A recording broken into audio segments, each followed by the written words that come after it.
obedecerte en todo lo que tú, Señor, quiere que nosotros hagamos. Padre, ahora vamos a que nosotros a tener este tiempo de estudio de tu palabra, donde queremos que todos podamos dar nuestras opiniones, lo que pensamos, lo que creemos con respecto al tema que estamos tratando sobre lo que es la adoración. Señor, ayúdanos a poder ser verdaderos hijos tuyos en la manera que nosotros nos comportemos. Te pedimos, oh Dios, todas estas cosas en el dulce nombre de tu Hijo amado Jesucristo, todo con gracia siempre. Amén y amén. Bien, hermanos, seguimos nosotros aquí en el párrafo 4 y la última semana que nosotros tuvimos reunido aquí, nos quedamos únicamente en la parte 1 de este párrafo. Hoy, de estas dos partes que tiene este párrafo, vamos nosotros a leer todo el párrafo, pero vamos a analizar esa segunda parte del párrafo. Recuerden que todo esto tiene que ver con la adoración a Dios, cómo adoramos, cómo servimos, qué es lo importante que nosotros podamos incluir en la adoración, cuáles son los elementos que deben estar envueltos ahí. Y nosotros estamos analizando prácticamente en 3 domingos, ¿no? Que es un elemento importante, es la oración. Y hoy vamos a ver que la oración, como dice el párrafo, ¿alguien quiere leerlo? Este párrafo para que veamos sobre lo que dice sobre la oración completa. El 4. Sí, el 4. La oración debe ser por cosas lícitas y a favor de toda clase de personas vivas o que vivirán más adelante, pero no a favor de los muertos ni de aquellos de quienes se pueda saber que han cometido el pecado de muerte. Interesante, si eso lo dice la Escritura, esa última parte que vamos a analizar aquí hoy, debemos prestar atención. ¿Por qué debemos prestar atención? Bueno, porque hay personas que supuestamente, como algo que viene de Dios, están diciendo que tenemos el derecho a nosotros orar a favor de los muertos. ¿Quiénes conocen lo que hacen eso? ¿Y quiénes más? Los mormones, los católicos hasta ahora hacen eso, lo que nosotros más conocemos. No dudamos que existan más personas y más doctrinas que lo hagan. Bueno, de más está nosotros hablar de la santería, que ya es algo tan horrible que desde el punto de vista cristiano y bíblico, porque sabemos que aunque quieran poner a Dios de por medio en su santería, esto sale directamente desde el infierno. No tengo ningún temor a decir esto, pero lo hacen de esa manera. Ahora, lo que nosotros creemos que es la palabra de Dios, la Escritura, la única en la que nosotros confiamos y debemos sí confiar todo el tiempo. No podemos confiar en tradiciones, no podemos confiar en palabras que los hombres hayan hecho. Y con las tradiciones tenemos que tener cuidado, porque también tienen que ser analizadas. Hay cosas que nosotros hemos visto que son ejemplos a través de los tiempos.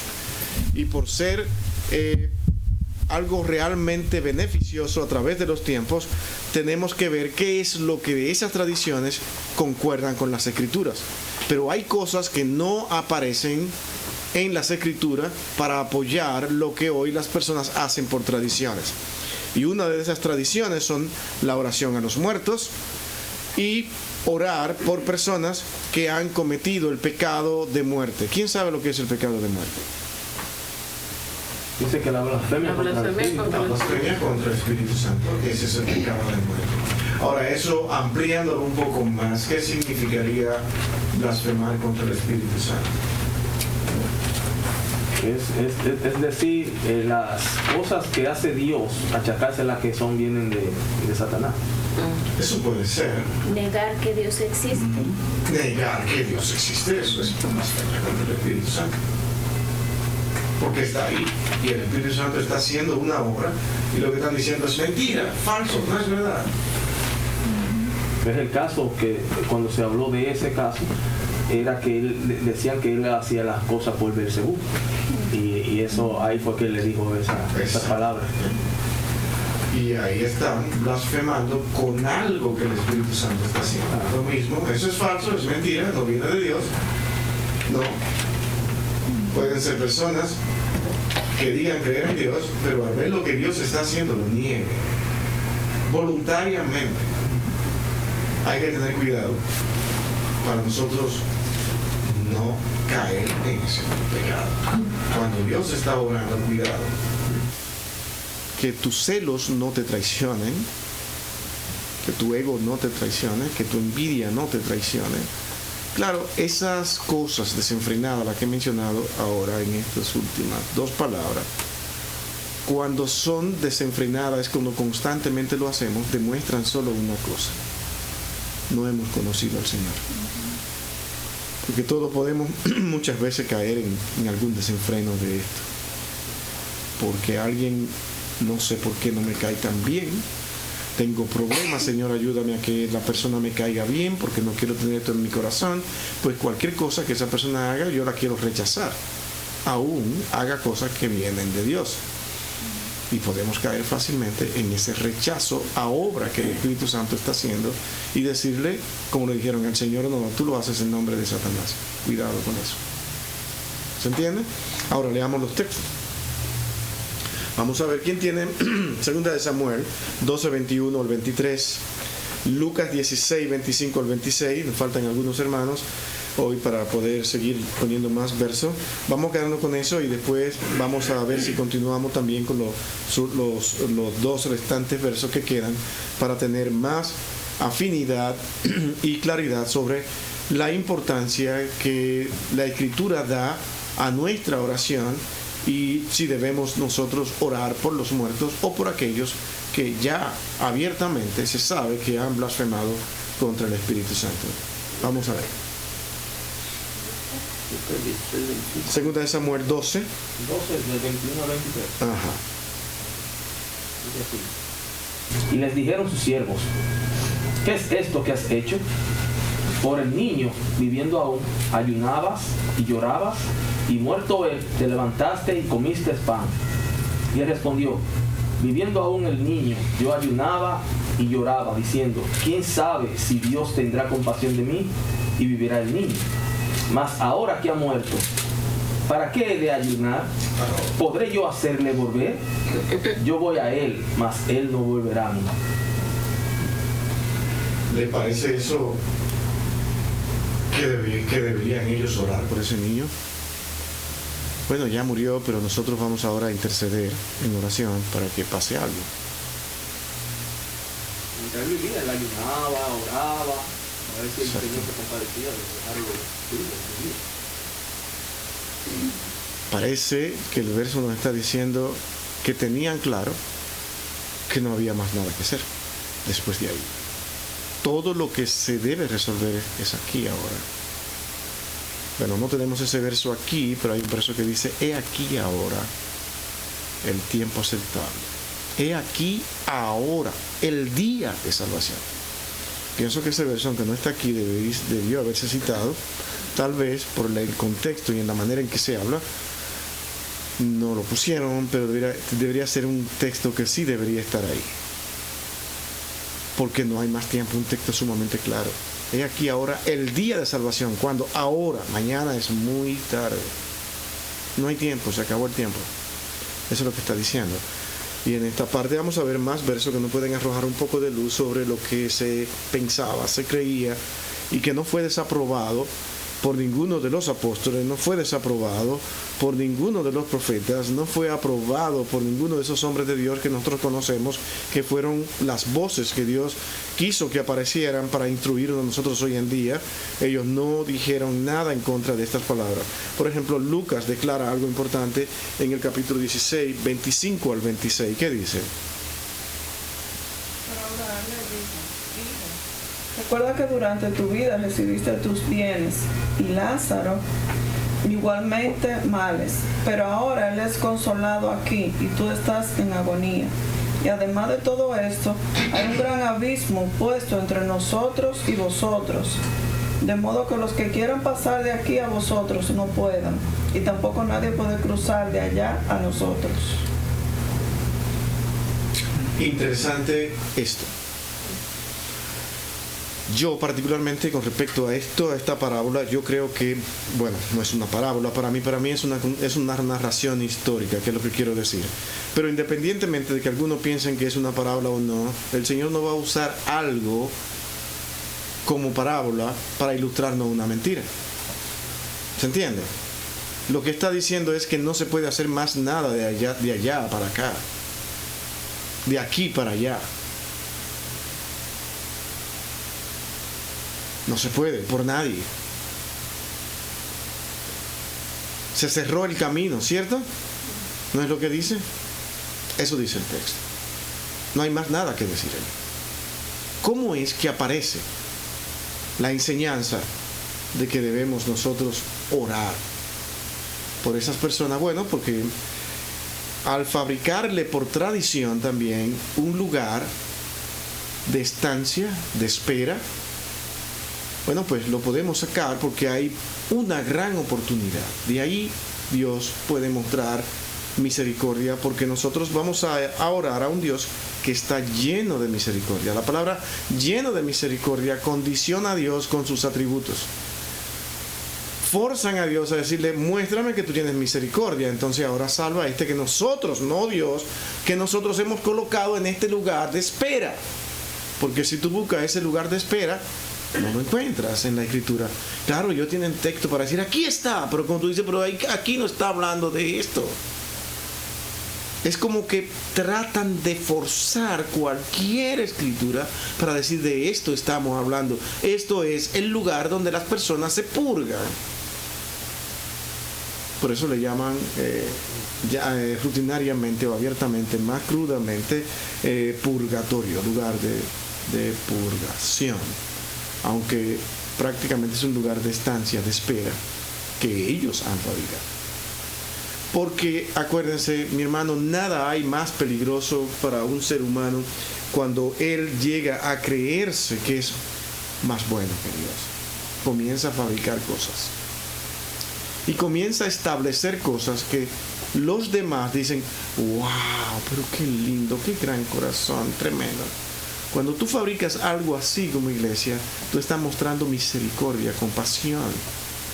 Dice que no puede ser, no puede ser. Y eso, por ejemplo, de que haya un lugar de tormento, infierno, no. Eso si existe debe ser temporal.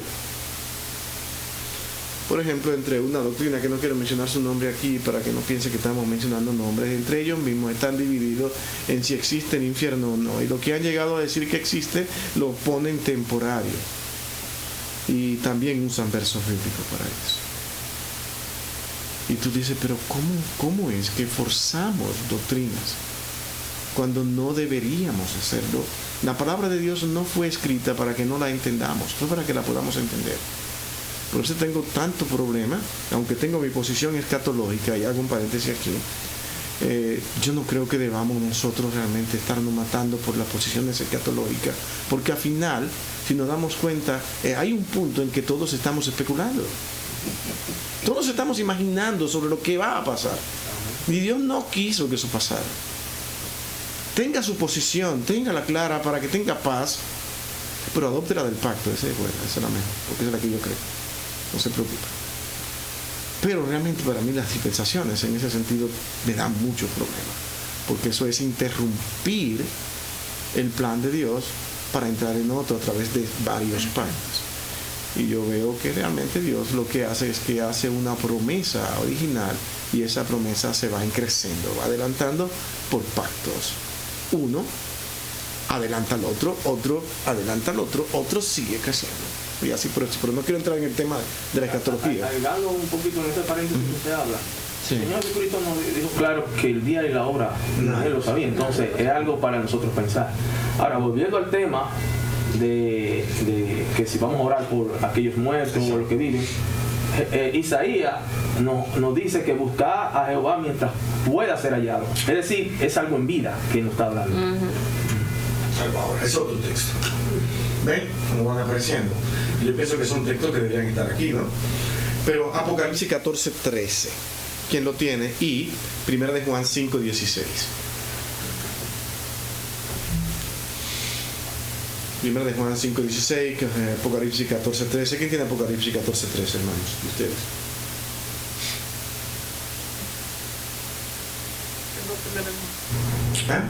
Primero de Juan tengo. Apocalipsis 14:13. Oí una voz que desde el cielo me decía, escribe, bienaventurados de aquí en adelante los muertos que mueren en el Señor. Sí, dice el Espíritu, descansarán de sus trabajos, porque sus obras con ellos siguen. Bienaventurados los muertos que mueren. Fíjense que por las personas que están orando son por aquellos que tuvieron no en muy buena posición, pero nosotros que somos tan buenos lo colocamos en un lugar para que ellos estén ahí esperando con la esperanza de nosotros venir a orar por ellos y ellos puedan ser entonces regenerados. Es como decir, y hago aquí un poco de sarcasmo, Dios puede decir: wow, me convencieron con tanto amor por esas personas, verdad que actuaron mal, pero como yo soy tan misericordioso, los voy a escuchar. Piensen ustedes un poco. ¿No es eso prácticamente como apelar? Tú tienes un atributo que es la misericordia, pues yo voy a apelar a eso y voy a forzarte a que tú veas, me muestre que en verdad tú tienes misericordia. Si tú no me muestras misericordia, entonces no puedo creer en ti como un Dios misericordioso, porque no lo eres. Entonces olvidan lo que es la parte justa de Dios, la justicia, para apelar a la misericordia. Es un pensamiento humano. Porque el ser humano así es como trabaja en los juzgados, es así como trabaja en cualquier cosa que ellos quieran lograr. Apelan al hombre mismo, a lo que él dice que es, para entonces ellos buscar un beneficio. Pero tú me dijiste que tú tienes ese comportamiento, apruébalo ahora. No es así como actuamos con el hombre. Pero sabemos que usted es justo, señor juez. Pero hay un problema que es prácticamente y abiertamente claro. Pero observen por qué lo hizo. Lo hizo por esto, por esta razón. Buscan por lo menos poner más corta los castigos que le puedan dar, pero siempre es apelando ¿a qué? A la misericordia que aquel juez pueda tener, no a la justicia. Ahora, Dios es enteramente justo, Dios es enteramente misericordioso, lo que implica que Dios es un ser ontológicamente descifrable. ¿Y qué estamos diciendo con eso? Que Dios, cuando dice que es lo que es, eso es lo que es totalmente en todas sus partes, sin que una sea mayor o menor con otra, sin que ninguna se estén condicionadas a la voluntad del hombre. Eso es lo que no podemos entender. Entonces nosotros nos fabricamos un Dios que puede variar, puede cambiar, que lo podemos poner a pensar como nosotros queremos. Y caemos en una ambigüedad con respecto a lo que nosotros creemos de Dios. Dios es un Dios que no es estable porque Él tiene que acomodarse a lo que nosotros le pedimos, porque parece ser que Dios se debe a nosotros y no nosotros a Él. Por eso es que normalmente es más fácil siempre pintar a Dios en una caricatura, en un dibujo que hagamos, como alguien con una barba blanca, bondadosa y muy tranquilo y siempre como dispuesto a decir: aquí estoy yo para escucharte. No, Dios es un Dios enérgico, porque se necesita energía para lidiar con todo lo que existe, incluyéndonos a nosotros y nuestros pecados, nuestras faltas, nuestras actitudes que constantemente ofendemos a Dios, y Dios tiene que permanecer justo para saber qué hacer con cada una de nuestras acciones. Entonces, ¿quiénes somos nosotros para decirle: Señor, apelamos a ti porque tú eres un Dios tan justo, tan misericordioso, tan bueno, que yo sé que tú vas a sacar a mi primo de ahí de donde está y lo va a llevar a tu reino? Sabemos que él se portó muy mal, que no tuvo buenas actitudes ni buenos comportamientos, pero realmente tú, en tu misericordia, hoy le darás la salvación. La justicia de Dios queda invalidada para ahora Dios comenzar a hacer la voluntad de los hombres. ¿No es eso ambiguo? ¿No es eso incomprensible, inestable, en otras palabras? ¿No tiene firmeza? ¿Cómo es que vemos a Dios? Lo importante en todo lo que nosotros vayamos a hacer es ver a la luz de las Escrituras exactamente quién es Dios. no nos fabriquemos un Dios, porque al fabricarnos un Dios, ¿qué es lo que vamos a hacer? Que vamos a fabricar también doctrinas. Y luego la vamos a justificar con algunos versos bíblicos. Pero todo parte de no entender a Dios. ¿Quién es Dios? Este texto nos puede ayudar. 1 de Juan 5:16. ¿Quién lo tiene? Si alguno viere a su hermano cometer pecado que no sea de muerte, pedirá y Dios le dará vida. Esto es, para los que cometen pecado que no sea de muerte. Hay pecado de muerte por el cual yo no digo que se pida. Abiertamente, ¿no? Y al principio todos dijimos aquí que es lo que era el pecado de muerte.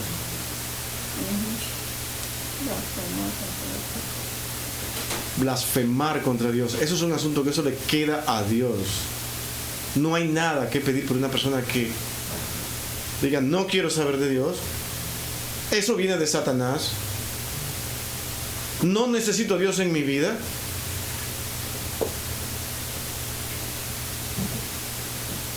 Ni siquiera pida por esa persona, dice la Escritura. ¿Qué es lo que entra ahí? Nosotros caemos muchas veces en eso. Y si la Escritura a través de Juan aquí lo prohíbe, es por algo. Porque es fácil nosotros apelar a nuestra bondad y al mismo tiempo estamos diciéndole, wow, pero yo soy más bueno que Dios. Juan me dice, ni lo intentes, porque eso va directamente a Dios. Cada vez que alguien dice, yo no creo en Dios, no está yendo contra mí.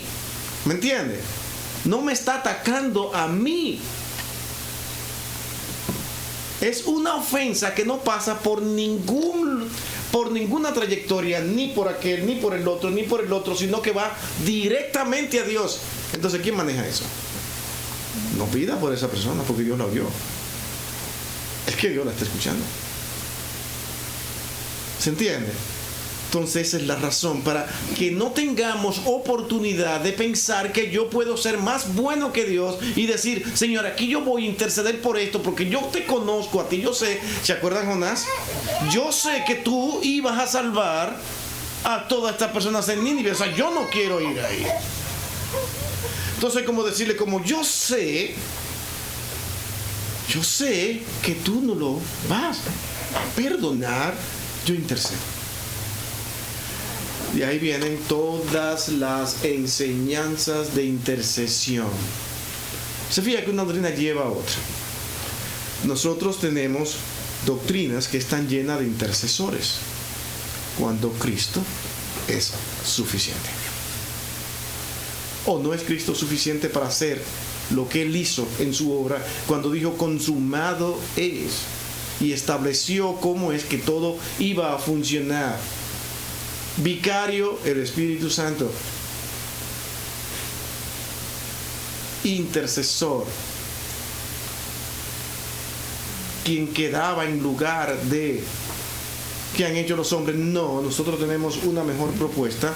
Tenemos a alguien que va a ser nuestro principal vicario. Y le llaman vicario de Cristo.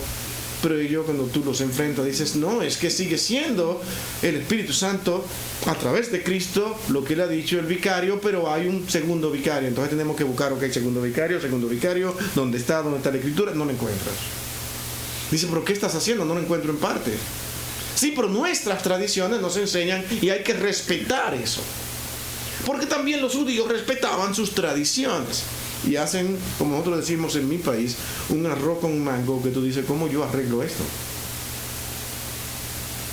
Porque no tiene explicación, es solamente tratar de formular una defensa contra algo que no tiene defensa. No tiene defensa. La obra de Cristo es suficiente y punto. Si no, así, ¿a qué vino Cristo? Si los hombres todavía tienen fuerza, valor, a pesar de que la Escritura dice que están muertos, ¿cómo es que yo puedo hacer algo para cambiar lo que Dios dice? No es que todo debe ser filtrado mirando la cruz de Cristo. La cruz. Hermano, la cruz de Cristo es todo lo que debemos de mirar. Y una de las cosas importantes que sucedieron allí es para que los hombres vieran que lo que allí estaba pasando tenía todo el poder del mundo.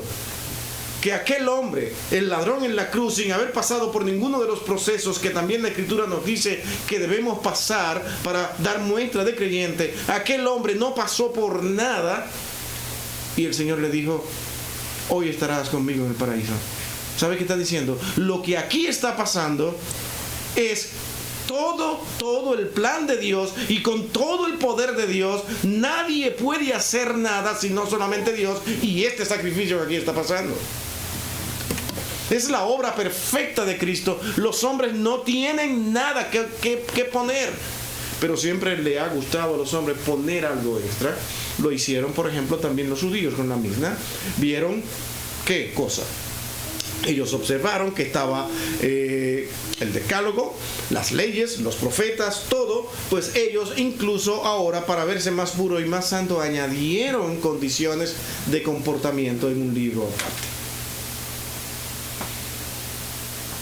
Y el Señor mismo le dijo: ustedes ponen carga que no deberían de existir. Pero se veían puros y santos. ¿Por qué? Porque el hombre juega siempre a ser mejor que Dios. Ellos juegan en eso. Y usted me dirá: bueno, ellos juegan en eso. Ahora, si lo usamos diferente, nosotros juzgamos a eso. Porque todos nosotros tenemos esa inclinación en un momento de nuestra vida. Queremos ser dioses. Creemos que tenemos el derecho a todo, que nuestros pensamientos son los mejores. Y luchamos y batallamos para que vean que lo que yo digo es cierto. Por eso es que nos alegramos tanto cuando alguien nos da la razón sobre algo, porque muy intrínsecamente, muy dentro de nosotros somos dioses. Todos los días, de que usted se levante en la mañana, tiene que estar luchando para no ser Dios.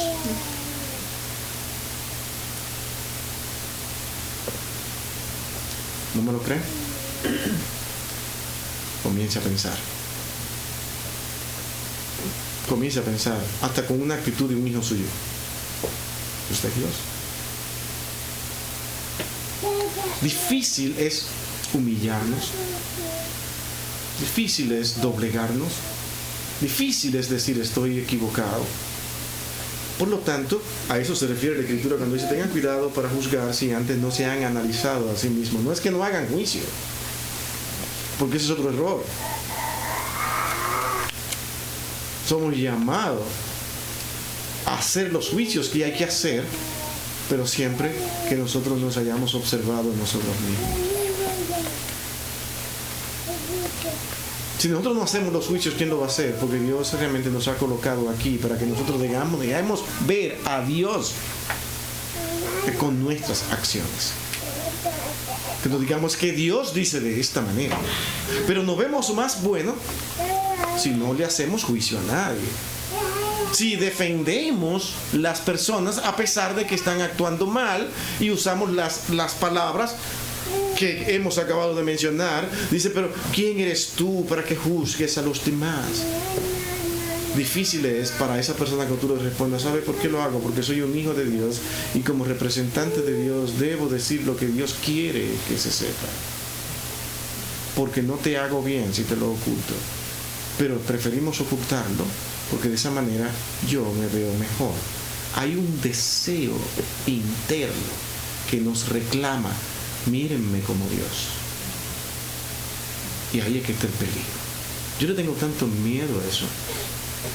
Cuando yo siento en mi vida que yo necesito que me vean, que analicen mis trabajos que he hecho en bienestar de los demás y que miren qué bueno soy, y miren cuántas cosas yo he hecho. Yo tengo miedo a eso, porque digo: espérate. ¿Qué es realmente lo que hay en mi corazón? ¿Qué es lo que estoy buscando? ¿Cuáles son mis anhelos?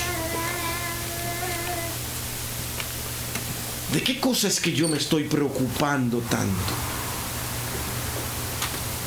Entonces yo me analizo y tengo que volver para atrás y seguir. Y a todos los que estamos aquí, mi hermano, ¿en qué momento de sus vidas no saben como creyentes? Y aquí esto es bueno para saber si somos creyentes. Perdónenme que lo diga de esta manera. Cuando nosotros muchas veces hacemos cosas, a veces en el aire de nuestros comportamientos, caracteres y todo, y que después que cometemos eso, que creemos que lo hemos hecho muy bien, cuando nos enfriamos y vamos a nuestras casas, ¿qué es lo que sentimos? Dolor. ¿Cierto? ¿Por qué lo hice? ¿Por qué? Dele gracias al Señor que ese sentimiento está ahí. ¿Sabe por qué? Porque eso nada más pasa en los verdaderos hijos de Dios. Y tú digas al mismo tiempo, Señor, gracias, porque me duele lo que hice. No lo estoy justificando. Cuando usted aprende que no se debe justificar, usted siente paz en su corazón, porque Dios dice, ahora nos estamos entendiendo, ya entiendes tu condición, pero no te preocupes, yo para eso envié a mi hijo, para que tú te liberaras del pecado, de esa libertad del pecado que habla Romanos. Cuando tú analizas esos primeros 5 capítulos de Romanos, difíciles, para mí uno de los pasajes más difíciles de toda la Escritura, incluyendo la semana 70, ahí vemos lo que significa, ¿no?, de dónde que Dios me ha liberado. Porque es que me está diciendo, vas a continuar en tu condición de pecado, pero serás libre. Libre, porque tus pecados ya Dios lo conoce y Él los llevó por ti. Tú ahora, ¿qué te queda? Confiar en que así ha sido. Pero eso no te va a quitar a ti la amargura por haber pecado. ¿Por qué? Porque tú eres un hijo de Dios y como a Dios le duele el pecado porque Él no practica el pecado, tú como hijo suyo también te va a doler, aun sea el pecado tuyo. Y también te va a doler el pecado del otro. Y todo eso, para quedarnos en el tema, todo eso queda aquí en ese trabajo en la tierra que usted y yo debemos de hacer y llevar a cabo. Todo lo que nosotros hagamos aquí, ahora. Porque ese dicho fue dicho a la iglesia, será atado en el cielo. Y lo que desatemos será desatado en el cielo. Pero es a sus hijos, a su iglesia, a sus discípulos.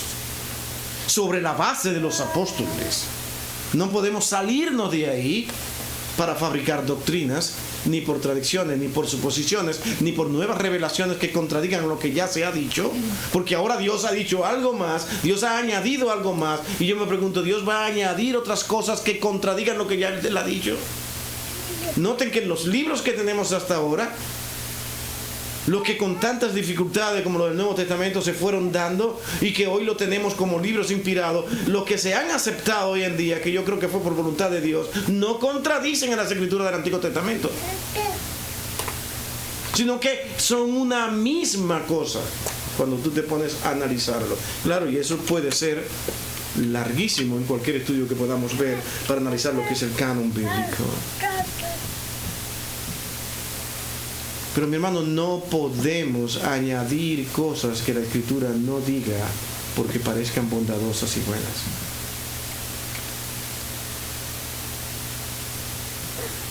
Tantos temas que deben llevarnos a nosotros a pensar y a analizar para ver realmente qué es lo que Dios quiere. No se vaya de aquí con esto como tarea. Todo lo que usted va a creer siempre va a depender del concepto que usted tenga de Dios. Si usted cree que Dios es un Dios que está ahí para darle cosas, pues eso es lo que usted va a estar haciendo. Y cuando Dios no le dé, usted va a pensar que usted se ha comportado muy mal o que Dios no lo ama, porque Dios no me está contestando, no está entendiendo a Dios, porque Dios no está ahí para darme cosas. Póngase en su mente que Dios no tiene ninguna obligación de darle nada.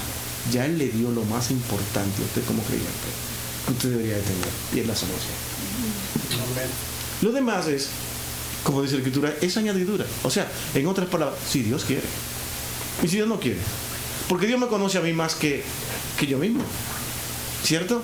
Entonces estar conforme como nosotros mismos, como padres, que deseamos que nuestros niños, que conocemos más el mundo, ellos nos acepten y entiendan que lo que queremos es el bien para ellos, pero ellos no lo ven de esa manera. Ellos están pidiendo y quieren que tú le des lo que ellos quieren. Entonces Dios no trata de esa manera. Por eso son los conceptos padre e hijo. Dios ha fabricado todo para que podamos entender.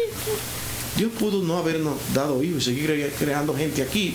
Apareció una criatura nueva en tal sitio, apareció otra en tal sitio, Dios creando gente. Pero no, nos utilizó a nosotros y nos hizo padre para que veamos el amor del Padre y el amor de una madre al salir ese hijo de las entrañas. Los padres queremos, amamos a nuestros hijos, pero tú no puedes comparar el amor de una madre con el que tiene el padre. La madre le dicen que su hijo o su hija está en un problema y se para. El padre dice, pero aguántate, espérate, vamos a pensar. Naturalmente, es que sale natural. Pero es que la madre no lo piensa. Hay que soltar todo y volar. Porque es su hijo. Dios puso ese sentimiento para que entendamos que la grandeza del amor de Dios por sus hijos es más grande que la de la madre y la del padre en esta tierra. Porque Él lo es todo, ¿no? ¿Se entiende? Las dos cosas. Entonces no va a saber Dios comprendernos y no darnos cuando realmente no lo necesitamos. Hermano, hay cosas que Dios no le da a alguno de sus hijos porque ellos no lo van a saber manejar y van a hacerse daño ellos y a otros.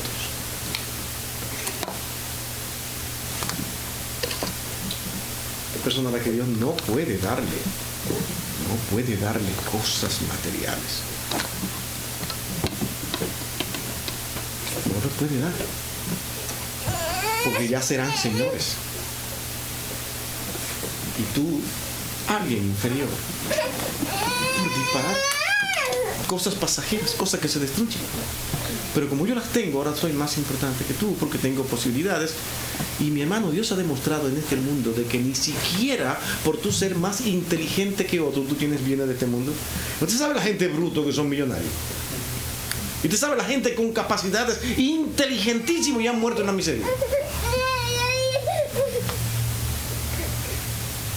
Cosas paradójicas, ¿no? Que no se entienden. Porque Dios quiso que lo veamos así. De que no es lo que tú piensas ni que tú quieras. Dios maneja el mundo a su manera y te hace ver. Nadie tiene lo que tiene porque Él se lo ganó. A la gente le gusta poner en sus vehículos muchas veces un letrero que diga con mi propio esfuerzo. Porque eso es ello, ser Dios.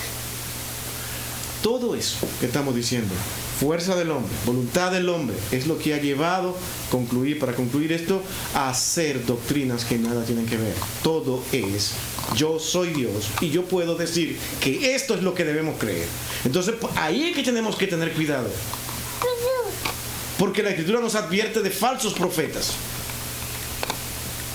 Y esos falsos profetas siempre están buscando lo mismo que estamos diciendo acá. Yo soy Dios, yo sé lo que estoy diciendo, soy buenísima persona. Así es que comencemos a creer esto y se fabrican una doctrina. Y los hombres le alaban, le hacen creer que son lo máximo, le adoran, le sirven, ponen sus libros como si fueran a la par de la Biblia y todo camina de esa manera. Y al final aquel que no estudia ni lee ni nada dice, pero ¿qué es lo que está pasando en este mundo? Hay demasiadas religiones, demasiada gente creyendo todo lo que sea. Y es fantástico como tú le dices, pero tú también tienes una. No tengo ninguna. ¿Cuál? La de no creer. Esa es otra religión. ¿Qué es religiosa? ¿Qué es religión? Buscar a Dios a mi manera. ¿Qué es el cristianismo? Cristo nos busca a nosotros. ¿Vieron la diferencia? La religión busca a Dios. El cristianismo, cuando conocemos a Cristo, nos damos cuenta que Dios siempre lo que ha hecho es Él buscarnos a nosotros. ¿Por qué? Porque jamás nosotros le podríamos encontrar con nosotros mismos. Amén. Por eso Dios sabe lo que está haciendo. El que se fue sin Él, no hagas nada. Eso está en la mano de Dios. Todo lo que haya de pasar ahí, tú no sabes nada. Grande sorpresa habrán en el cielo. Bueno, dijimos que me iba a tomar mis 10 minutos, me cogí 5 nada más, ¿no? Así es que, gracias, le voy a dar un break a ustedes, como dice Cristo.